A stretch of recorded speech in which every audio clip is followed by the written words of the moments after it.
So I've just watched Demon Slayer Infinity Castle, so here are my thoughts about it. Demon Slayer Infinity Castle has to be, if not one of my most anticipated animated movies of this year, because Demon Slayer has to be, if not in my top 5 animes of all time. And after I rewatched the entire Demon Slayer show, I was really excited for Infinity Castle because, you know, after the cliffhanger in the Hashira training arc, I was really excited for Infinity Castle to come out. And since that is out, here are my thoughts on the movie. So let's get to the things that I don't like about this movie before we get to the things that I love about this movie. Now, my first complaint is a really big complaint, at least in my opinion, is the flashbacks. Bro, I'm not even joking. The flashbacks that are in this movie is just like Mission Impossible: The Final Reckoning. The amount of flashbacks in this movie is just crazy. And there's just one flashback in the movie where it took, like, I don't know, half of the movie, I think, in my opinion. If this was an episode, I would understand it.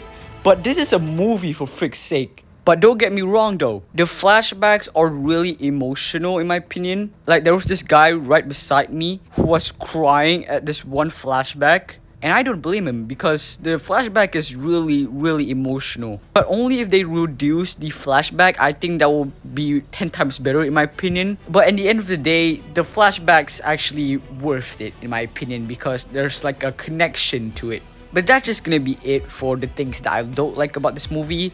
So now, let's get to the things that I love about this movie. Now, the first thing that I love about this movie is the animation. I mean, come on, it's Demon Slayer, so you expect really good animation in this movie. And man, how awesome the animation is. Like, every fight scene with this animation is just beautiful to watch. Like, every fight scene is just beautiful. Like, the amount of colors and, you know, like, visual stuff like that is just beautiful. It's just absolute cinema.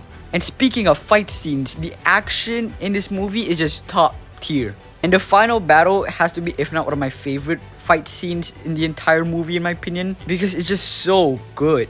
Even though we don't get a lot of action in this movie, I still think the action is still worth it in my opinion because the animation is just beautiful.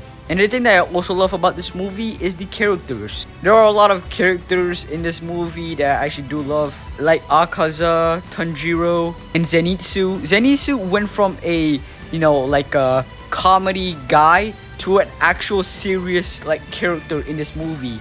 Like, he was different in this movie compared to what you see in the anime. And the emotional parts in this movie hits hard in my opinion. Like I said, there's a lot of emotional scenes that are going on in this movie. And I feel like a lot of people are going to cry at some of the parts. You know what? Now that I think about it, these two movies are basically the same. They're both about killing demons. They both have really good action and emotional parts.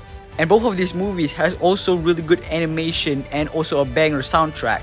So that's why I'm gonna give Demon Slayer Infinity Castle a 4.5 out of 5. I think in my opinion this movie might be the best animation movie of this year. I'm not saying that K-pop Demon Hunter is bad or anything. I love the movie.